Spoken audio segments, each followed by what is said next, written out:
Assalamualaikum warahmatullahi wabarakatuh. Salam dan bahagia. Selamat datang kembali di mata kuliah PPIC. Nah, pada kesempatan kali ini kita masih akan membahas tentang line balancing. Nah, kita nanti akan membahas dua metode selanjutnya, yaitu ada metode region approach dan large candidate rules. Nah, untuk metode yang pertama kemarin sudah kita bahas, yaitu tentang RPW atau rank positional weight. Nah, kita flashback sebentar untuk yang metode RPW. Nah, ini kemarin kita sudah punya studi kasusnya, masih sama ya, di suatu pembuatan jam kalau ini. Nah, kemudian ini ada permintaannya 20.000 unit, ada 50 minggu per tahun untuk waktu kerjanya ya, atau lini beroperasi, kemudian 6 shift per minggu, dan kita menggunakan 7 jam per shift. Nah, ini kemarin adalah data elemen kerjanya. Ada 10 elemen kerja yang digunakan untuk membuat jam tangan ini. Kemudian ini juga ada tabel waktu untuk masing-masing elemen kerja dan juga predecessornya atau kegiatan pendahulunya. Oke, ini kemarin kita sudah membahas untuk yang metode RPW atau Rank Positional Weight. Jadi kita kemarin menggunakan rantai terpanjang dari masing-masing elemen kerja dan juga yang waktu siklusnya paling besar. Nah, ini kemarin kita menggunakan yang untuk elemen 1 kita ke 1, 4, 6, 7, 8, 9, 10. Kemudian elemen kerja kedua, ketiga, keempat, kelima, keenam, dan seterusnya. Hasilnya seperti ini. Jadi kita hitung berdasarkan dari yang ranking terpanjangnya dan terbesar. Nah, ini mulai dari RPW untuk elemen 1, kemudian elemen 4, 5, 2, 3, 6, dan seterusnya. Jadi kalau kita lihat di sini, dia mulai dari yang terbesar hingga ke yang terkecil. Jadi bisa lihat untuk materi di video sebelumnya. Oke, kemudian kita juga sudah menghitung sampai kepada perhitungan untuk line efisiensi, kemudian balance delay, dan juga untuk smoothness index-nya. Akhirnya dari 10 elemen kerja tersebut kita kelompokkan menjadi 7 stasiun kerja dengan masing-masingnya adalah untuk stasiun kerja pertama ini untuk elemen kerja 1 dan 2, kemudian ada stasiun kerja kedua untuk elemen 3, stasiun kerja 3 untuk elemen kerja 4, stasiun 4 untuk elemen kerja 5, stasiun 5 untuk elemen kerja 6, stasiun 6 untuk elemen kerja 7, dan stasiun 7 untuk elemen kerja 8, 9, 10. Jadi pada saat kita melakukan pengelompokan untuk masing-masing elemen kerja ini harus kita lihat predecessornya, juga precedence diagram. Nah, baik. Kita akan lanjut untuk metode selanjutnya, yaitu metode region approach atau Kilbridge-Webster heuristic. Nah, ini dengan kasus yang sama seperti di tabel 7.1 tadi, kita juga sama membuat precedence diagram. Nah, untuk yang metode region approach, di sini kita akan membagi berdasarkan kedekatan wilayah. Nah, teorinya juga sudah ada di materi sebelumnya bahwa untuk yang region approach kita membaginya secara vertikal, jadi ke atas. Jadi tidak kita menggabungkan secara horizontal, misal mendatar 1 dan 4 atau 1 dan 2, tidak. Tapi kita bagi menjadi wilayah secara vertikal. Jadi ini ada 1, 2, 3, 4, 5, 6, 7. Ada 7 pembagian wilayah. Pembagian wilayah 1, wilayah 2, wilayah 3, 4, 5, 6, dan 7. Dari pembagian wilayah ini kemudian kita masukkan ke dalam tabel pengelompokan region elemen kerja ini. Jadi tadi ada 7 ya secara mendatar, bisa kita lihat. Ada elemen kerja 1, dia masuknya ke wilayah 1 atau kolom 1 tadi. Untuk elemen kerja 2, 3, 4, 5 dia masuk ke kolom kedua. Kemudian elemen 6 dia masuk kolom 3, elemen 7 masuk kolom 4, elemen 8 masuk kolom 5, elemen 9 kolom 6 dan elemen 10 kolom 7. Nah, di sini ini adalah masing-masing waktu dari elemen kerjanya. Nah, ini total waktu per kolom atau per wilayah yang kita gabungkan. Kalau ini satu dia sendiri 2,58, ini ada 4 elemen kerja, totalnya adalah 16,7. Ini 5,13 sama, 1 sama, 2,58, 2,03, dan juga 1. Jadi ini total untuk masing-masingnya, dan total waktu per kolomnya pun akan sama. Cuma di sini sudah ada pembagian wilayah. Nah, ini juga sama, predesesornya bisa dilihat dari tabel 7.1. Oke, nah di sini bisa kita lihat bahwa kalau kita lihat di materinya, untuk masing-masing wilayah atau stasiun kerjanya nanti tidak boleh melebihi dari waktu siklus yang terbesar. Di sini kita bisa lihat waktu siklus terbesarnya adalah 6,06. Nah, di sini ada total waktu yang dia melebihi waktu siklus 6,06 yaitu sebesar 16,7.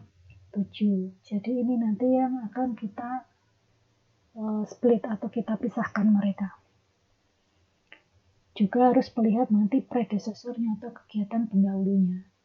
Apakah bisa nanti 2 dan 3 kita gabungkan atau 1, 2, dan 3 ini kita gabungkan. Nah, kita akan lihat dan juga ketika penggabungan nanti waktu bakunya tidak boleh melebihi dari waktu siklus terbesar yaitu 6,06. Oke, dicermati dulu bahwa ini adalah hasil pengelompokan dari precedence diagram yang ini, bahwa pengelompokan untuk metode region approach kita kelompokkan secara vertikal atau ke atas ke bawah, bukan ke samping atau mendatar atau horizontal, tetapi ke atas ke bawah. Jadi bisa terlihat ini kolom 1, kolom 2, kolom 3, kolom 4, kolom 5, kolom 6, kolom 7. Nah, masing-masing kolomnya ini ada kolomnya ya, 1, 2, 3, 4, 5, 6, 7. Kita masukkan ke dalam tabel pengelompokan region elemen kerja ini. Oke, karena ternyata ada kelompok atau kolom yang dia melebihi dari waktu siklus maksimalnya yaitu sebesar 6,06 sehingga akan kita lakukan pengelompokan ulang. Baik, nah tapi sebelumnya sama kita juga akan menghitung adanya production speed, kemudian cycle time. Ini juga sama seperti yang di metode RPW. Langkahnya sama persis, yaitu production speed ini dari demand dibagi dengan operation time. Oke, kemudian ini cycle time-nya, DC-nya. Nah, kemudian ketemu waktu siklusnya adalah 5,96 menit. Nah, untuk work session secara teoritis ada 6 work session, tapi tadi kita kelompokkan itu ada 7. Apakah bisa kita jadikan menjadi 6 stasiun kerja? Nanti akan kita lihat. Nah, setelah didapat jumlah stasiun kerja teoritis, maka dapat dilakukan pengelompokan stasiun kerja berdasarkan tugas-tugasnya. Ini secara teori. Nah, ini juga masih sama. Jadi ternyata untuk elemen 6 tadi dia berdiri sendiri, sama seperti yang di RPW. Jadi di sini bisa kita lihat untuk elemen kerja 1, dia ada di stasiun 1 karena tadi yang berdasarkan kedekatan wilayah tadi ya. Dan juga dia tidak boleh yang mendatar tadi. Untuk yang pengelompokan pertamanya. Nah, ini yang elemen 1 dia elemen kerja 1. Untuk stasiun kerja dia elemen kerja 2 dan 3. Stasiun 3 elemen kerja 4. Stasiun 4 elemen kerja 5. Stasiun 5 elemen kerja 6, stasiun 6 elemen kerja 7. Nah, ini untuk stasiun 7 ini bisa tadi yang 3 stasiun kerja terakhir tadi yaitu 8, 9, 10. Karena tadi dia tidak ada semisal elemen yang ada di atasnya ya. Nah, ini waktu untuk masing-masing elemen kerjanya juga sudah disesuaikan seperti tabel di 7.1. Nah, ini waktu stasiun ketika kita sudah menggabungkan. Jadi untuk stasiun 1 dia elemen kerja 1, jadi 2,58. Untuk stasiun kerja 2, dia ada elemen kerja 2 dan 3, sehingga kita jumlahkan 2,29 ditambah 2,29. Kemudian stasiun kerja 3 untuk elemen 4, 6,06 sama elemen kerja 4, stasiun kerja 4 untuk elemen kerja 5, dia waktunya 6,06. Kemudian stasiun 5, elemen kerja 6, ini waktunya 5.13. Stasiun 6, elemen kerja 7, waktunya 1 menit. Kemudian stasiun 7, nah ini ada elemen 8, 9, 10. Kita gabungkan jumlahnya ini. Nah, ketika kita lihat di sini tidak ada yang melebihi dari waktu siklus maksimal. Waktu siklus maksimalnya kan ini ya 6,06. Tidak ada yang melebihi waktu siklus maksimal di sini. Oke, kalau sama ya pasti dia sama. Kalau kurang kira-kira ada yang bisa kita gabungkan atau tidak. Kita harus melihat dari predecesornya. Oke, nah ini adalah efisiensi stasiun kerjanya, sehingga hasil ini adalah dari waktu stasiun dibagi dengan waktu siklus. 2,58 dibagi 6,06 itu 43%. 4,58 dibagi 6,06 76%, 6,06 dibagi 6,06 ya otomatis 100%, ini juga 100%, 5,13 dibagi 6,06 85%, 1 dibagi 6,06 17%, dan 5,61 dibagi 6,06 93%. Jadi ini adalah perbandingan dari waktu stasiun dibagi dengan waktu siklus. Nah, ini idle time adalah waktu siklus dikurangi dengan waktu stasiun. Jadi di sini bisa kita lihat bahwa berapa idle time pada masing-masing stasiun. Jadi ini waktu siklusnya 6,06, waktu stasiunnya hanya 2,58. Jadi ada waktu menganggur 3,48. Yang ini 6,06 kurang 4,58 ketemu 1,48. Nah, untuk stasiun 3 dan 4 dia tidak ada idle time karena waktu stasiunnya itu sama dengan waktu siklus maksimalnya. Kemudian ini 6,06 dikurangi 5,13 ada 0,93, dan waktu siklus untuk stasiun 6 ini hanya waktu stasiunnya 1, sedangkan waktu siklusnya 6, sehingga ada idle sebesar 5,06. Nah, ini nanti bisa kita melakukan identifikasi apa yang harus kita lakukan pada stasiun ke-6. Kemudian untuk stasiun ke-7 ini ada idle 0,45 didapat dari waktu siklus 6,06 dikurangi waktu stasiun 5,61. Oke, silahkan diperhatikan dan diamati angka-angka ini dari mana. Begitu juga untuk efisiensi dan idle time-nya. Baik, selanjutnya tadi secara teoritis kan hanya 6 stasiun, tapi ternyata faktanya ini menjadi 7 stasiun kerja. Nah, kemudian kita juga sama melakukan perhitungan sebelumnya untuk line efisiensi atau efisiensi line, kemudian balance delay, dan juga smoothness index-nya. Nah, nanti akan kita lihat juga untuk idle time, efisiensi work session juga. Nah, ini adalah hasil pengelompokan elemen kerjanya.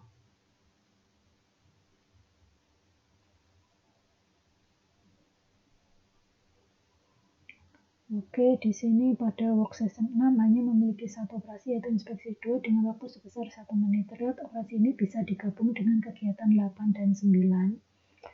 Bila berdasarkan waktu siklusnya, tetapi operasi 7 ini tidak bisa digabung karena adanya zoning constraint, sehingga dia berdiri sendiri. Nah, ini bisa kita lihat untuk pengelompokan bagi stasiun kerja dengan metode region approach atau pendekatan wilayah. Ternyata untuk stasiun satunya itu untuk elemen 1, kemudian stasiun kerja 2 untuk elemen 2 dan 3, stasiun kerja 3 untuk elemen 4, stasiun kerja 4 untuk elemen kerja 5, stasiun kerja 5 untuk elemen kerja 6, stasiun 6 untuk elemen kerja 7, dan stasiun 7 untuk elemen 8, 9, 10. Nanti bisa kita lihat apakah yang di metode RPW dia sama seperti yang metode ini. Apakah pengelompokan untuk yang region approach sama dengan yang rank positional weight? Jadi bisa diamati. Bisa dilihat untuk yang di video selanjutnya.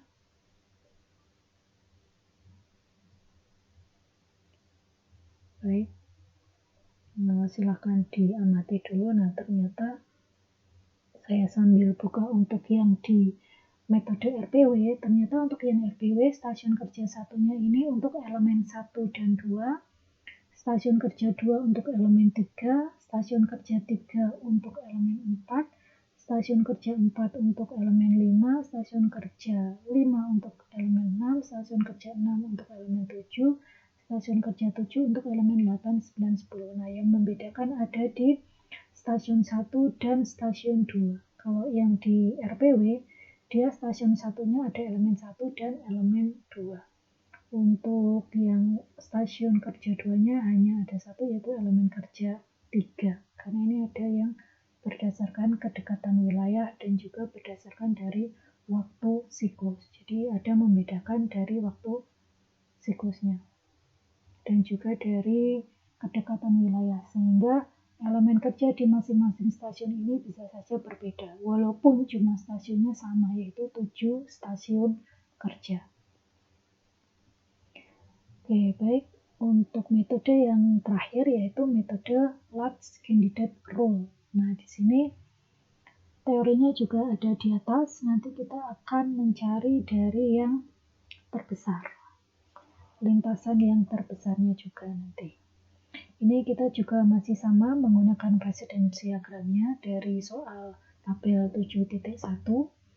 Kita juga sama-sama menghitung production speed, cycle time, dan juga jumlah work section teoritis. Ini juga sama. Angka 20.050.67 ini dari data yang ada di studi kasus di atas tabel 7.1. Oke, ini ketemu bahwa secara teoritis ketemu bahwa ada 6 stasiun kerja. Nah, apakah nanti pengelompokannya juga menjadi 6 stasiun kerja? Nah, ini akan kita lihat secara LCR. Kita akan mengurutkan berdasarkan waktu elemen kerja yang terbesar. Nah, ini bisa kita lihat. Waktu elemen kerja terbesarnya adalah 6,06, turun 5,13, 2,58, 2,29, 2,03, dan juga 1. Nah, ini kita harus lihat elemen kerjanya juga, kita sesuaikan dengan waktunya ini, dan juga predesesornya. Oke, kita lihat angka ini dari mana dan urutannya kenapa dimulai dari 6 ini. Karena untuk yang metode LCR kita cari dulu yang waktu elemen kerjanya terbesar. Nah, ini ada 2,8, 2,29, 6,06, 5,13, 1, 2,58, 2,03, 1. Kita cari dulu yang terbesar, yaitu ini 6,06. Ini juga sama 6,06. Setelah itu paling besar lagi adalah ini 5,13. Setelah 5,13 yaitu 2,58. Nah, ini 2,58. Ada 2,58. Setelah 2,58 ada 2,29. Ini 2,29. Ada 2,03, kemudian baru 1. Tapi nanti kita juga harus lihat kegiatan pendahulunya atau elemen pendahulunya atau predecesornya. Jadi kita mulai dari yang ini dulu, 6,06. Nah, makanya kita akhirnya urutkan di sini. Nah, ketika ada angka yang sama, kita urutkan elemen kerjanya dari angka yang terkecilnya. Tapi ini yang waktunya terbesar. Misal 6,06 dan 6,06 ini kan sama, tapi kita elemen 4 dulu baru elemen 5. Kemudian yang sama lagi ini 2,58, kita elemen 1 dulu baru elemen 8. Ini juga 2,29, 2,29, kita elemen 2 dulu baru 3. Begitu juga ini yang 1, elemen 7 dulu baru 10. Jadi nanti kita juga akan melihat predecessornya. Yang penting kita urutkan dulu mulai dari yang waktu elemen terbesar pada masing-masing elemen kerja. Oke, baik. Kita kemudian melakukan pengelompokan stasiun kerja. Nah, walaupun tadi yang paling besar pertama adalah elemen 4, kita harus lihat dulu elemen 4 itu predecessornya siapa. Nah, ini ya. Kan si elemen kerja 4 ini dia yang terbesar, tapi ternyata dia ada predecessornya, sehingga untuk elemen 1 dia harus ditempatkan di depan elemen 4 dan seterusnya. Jadi kita harus lihat pendahulunya ini ya di predecessor. Kita lihat di sini bahwa elemen 4 itu pendahulunya adalah 1.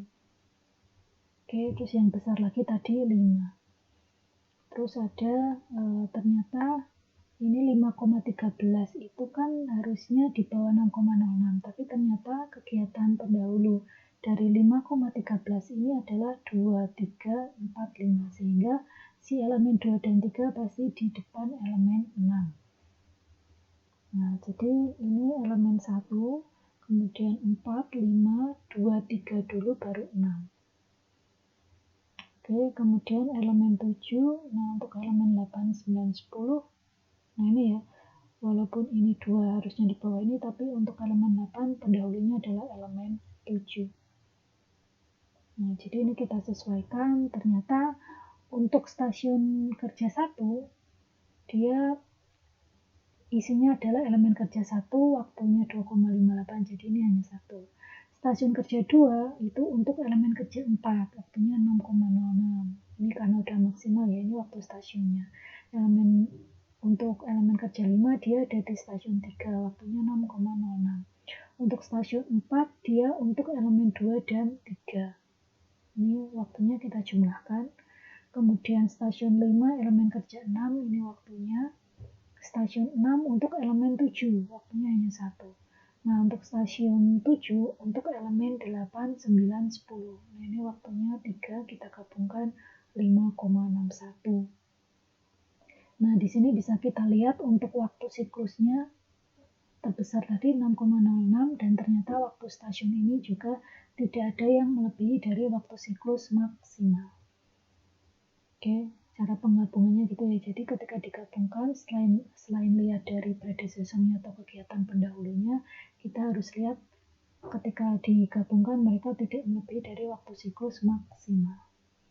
Nah, ini efisiensi stasiun kerjanya sama ya. 2,58 dibagi 6,06, 0,06 dibagi 6,06, 4,58 per 6,06, 5,13 per 6,06 ketemu 85%, 1 per 6,06 ketemu 17%, 5,61 per 6,06 ketemu 93%. Nah, ini untuk idle-nya waktu siklus dikurangi dengan waktu stasiun, masing-masing stasiunnya ini. Oke, ini kurang ini ketemu ini, dan seterusnya. Ini 6,06 dikurangi 5,61 ketemu 0,45. Nah, di sini bisa kita lihat apakah pengelompokannya sama juga dengan yang metode RPW dan yang metode tadi RA atau Region Approach. Kalau tadi yang RPW dan RA sudah jelas beda. Bedanya tadi ada di ini, bedanya ada di stasiun 1 dan stasiun 2 ya. Nah, apakah yang untuk metode LCR ini masing-masing elemen kerja berada di stasiun kerja yang sama? Apakah yang sama dengan RPW atau yang RA? Baik, kita lihat. Nah, ini kita juga sama menghitung efisiensi line, balance delay, dan smoothness index. Untuk perhitungannya sudah ada di video pertama, nanti bisa kalian buka kenapa ketemunya seperti ini dan apakah hasilnya sama. Nanti kita bisa lihat. Oke, nah ternyata akhirnya didapatkan. Nah, ini adalah stasiun kerjanya.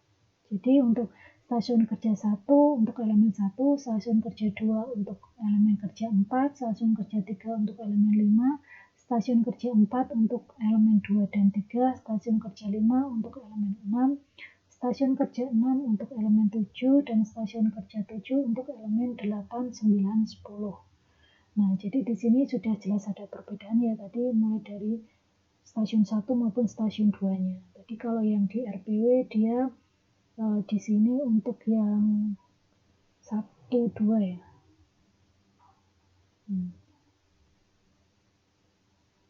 Untuk yang di RPW itu di sini untuk elemen 1, 2, di sini 3. Nah, untuk yang RA tadi di sini adalah 1 dan berapa? 1 saja. Kemudian yang kedua adalah 2, 3 dan seterusnya sama dengan RPW. Jadi di sini tadi yang membedakan. Kalau di RPW di sini 1 dan 2, di sini 3. Kalau yang RA region abroad di sini 1, di sini 2 dan 3. Nah, sedangkan untuk yang large candidate role untuk stasiun satunya dia 1, stasiun kerja 2-nya dia 4. Nah, ini otomatis berubah 5 yang stasiun kerja 4, 2 dan 3, stasiun kerja 5 elemen 6, stasiun kerja 6 elemen 7, stasiun kerja 7 elemen 8, 9, 10. Nah, kita sama mulai melakukan perhitungan terhadap line efisiensi, balance delay, dan juga smoothness index. Ketika nanti line efisiensi atau balance delay-nya sama antara ketiga metode, kita bisa mengambil yang smoothness index-nya paling kecil. Karena smoothness index-nya yang terbaik adalah yang sama dengan 0 atau yang mendekati 0. Nah, kalau kita bisa lihat untuk smoothness index-nya yang sebelumnya itu adalah nih 6,4 sekian untuk yang metode RPW ketemunya 6,5. Nah, nanti berarti kita bisa pilih mana yang paling kecil di antara line efisiensi, balance delay, dan smoothness index-nya. Oke, kesimpulannya kita lihat. Nah, ini kesimpulannya. Nilai dari line efisiensi dan balance delay pada ketiga metode ini sama. Ternyata hasilnya untuk line efisiensi dan balance delay hasilnya sama semua. Jadi metode yang dipilih adalah metode region approach atau metode large candidate roles karena memiliki nilai smoothness index lebih kecil daripada nilai yang dihasilkan jika menggunakan metode RPW. Kalau tadi masih diingat untuk yang smoothness index bagi region approach dan large candidate role tadi adalah 64, sekian. Sedangkan untuk yang RPW yaitu 65, sekian. Nah, kita ambil yang paling kecil. Dari 64 dan 65 itu yang paling kecil adalah 64. Nah, ternyata RA dan LCR ini sama-sama 64, jadi kita bisa menggunakan salah satu dari kedua metode ini untuk penggabungannya tadi ya. Untuk yang region approach tadi berdasarkan kedekatan wilayah yang kita bagi secara vertikal. Kemudian yang LCR kita menggunakan yang waktu elemen kerja terbesar. Kita urutkan dari yang terbesar kemudian sampai ke yang terkecil. Kita kelompokkan berdasarkan dari waktu siklus yang tidak boleh melebihi dari waktu siklus terbesar tadi yang sebesar 6,06 dan yang pasti sesuai dengan predecesornya atau precedence diagram. Tidak boleh mendahului kegiatan yang seharusnya dilakukan lebih awal. Nah, ini ya tadi kita ambil yang nilai smoothness index-nya lebih kecil. Yang berarti kenapa smoothness index kita ambil yang lebih kecil? Karena itu berarti tingkat idle time jika menggunakan metode region approach ataupun LCR itu lebih kecil dibandingkan dengan menggunakan metode RPW. Nah, ini walaupun tadi hasilnya tidak terlalu signifikan perbedaannya, tapi tetap kita akan mengambil yang paling kecilnya. Kalau misalnya nanti ada kasus lain dan ternyata gap-nya itu besar, ya itu kan bisa menjadi pertimbangan kita bahwa kita akan mengambil yang nilai smoothness index-nya paling kecil dibandingkan beberapa metode yang kita gunakan.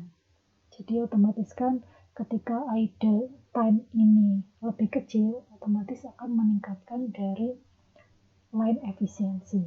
Jadi tidak ada yang waktu menganggur pada masing-masing stasiun kerja. Baik, itu adalah materi terkait dengan line balancing. Kita sudah mempelajari 3 metode. Yang pertama adalah RPW atau rank positional weight. Kita mencari dari rantai terpanjang dan yang terbesar, rantai untuk masing-masing elemen kerja atau dari masing-masing simpul lingkaran ini. Elemen 1 kita urutkan nanti apakah 126, apakah 136 sekian, apakah 146 sekian, apakah 15 sekian. Kita nanti lihat berdasarkan dari waktu yang paling panjang. Berarti kalau untuk satu ini dia ada 4 ini ya. Ada 4 rantai. Nah, kita ambil salah satu rantai yang paling panjang. Kemudian nanti setelah elemen 1 nanti kembali ke elemen 2, seterusnya 3, seterusnya 4, seterusnya 5, seterusnya sampai nanti ke elemen 10 dia sendiri. Nah, kemudian kita rankingkan seperti ini berdasarkan dari nilai RPW tiap elemen. Nah, sehingga akan kita lihat di sini bahwa dia pasti urut dari yang terbesar ke yang paling kecil.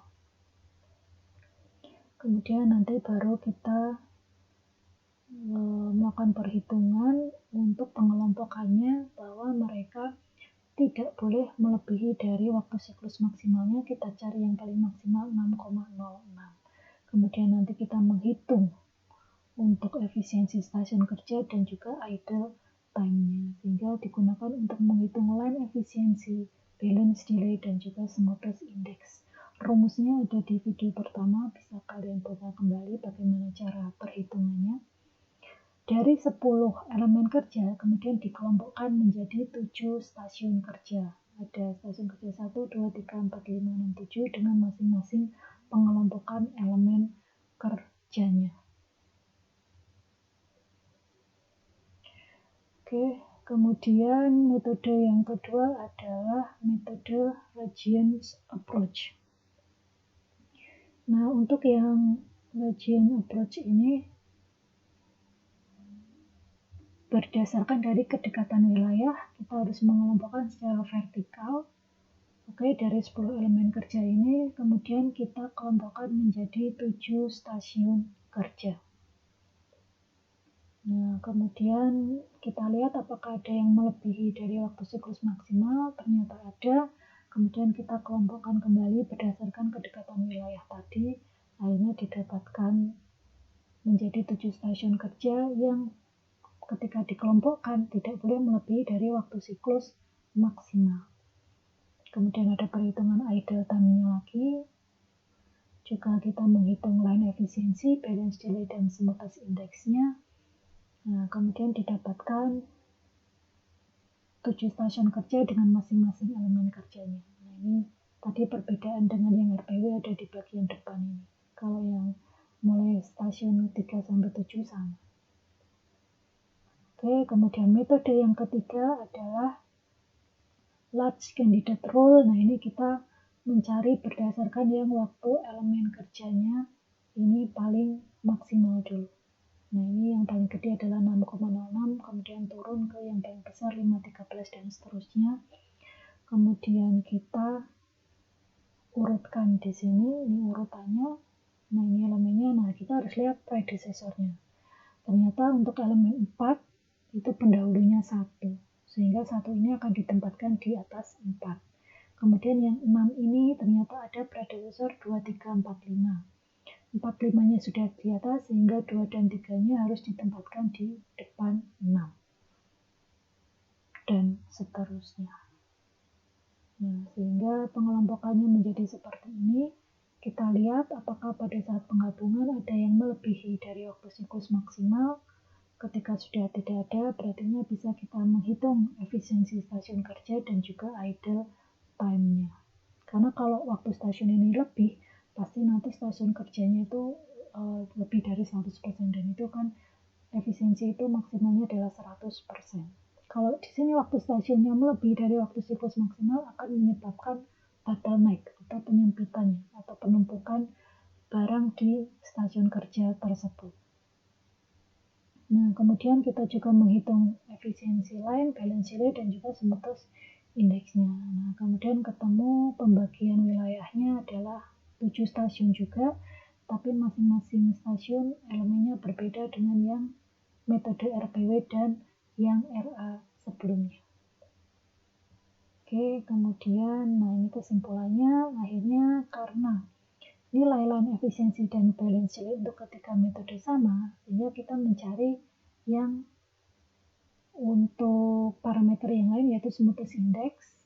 Nah, untuk yang RA dan yang LCR itu lebih kecil dibanding yang RPW, sehingga kita bisa menggunakan salah satu dari kedua metode tersebut. Karena smoothness index kecil berarti idle time-nya itu juga lebih kecil dibandingkan dengan yang smoothness index-nya lebih besar. Oke, cukup sekian untuk materi terkait line balancing untuk metode RPW, RA, dan juga LCR. Saya tutup, terima kasih, salam.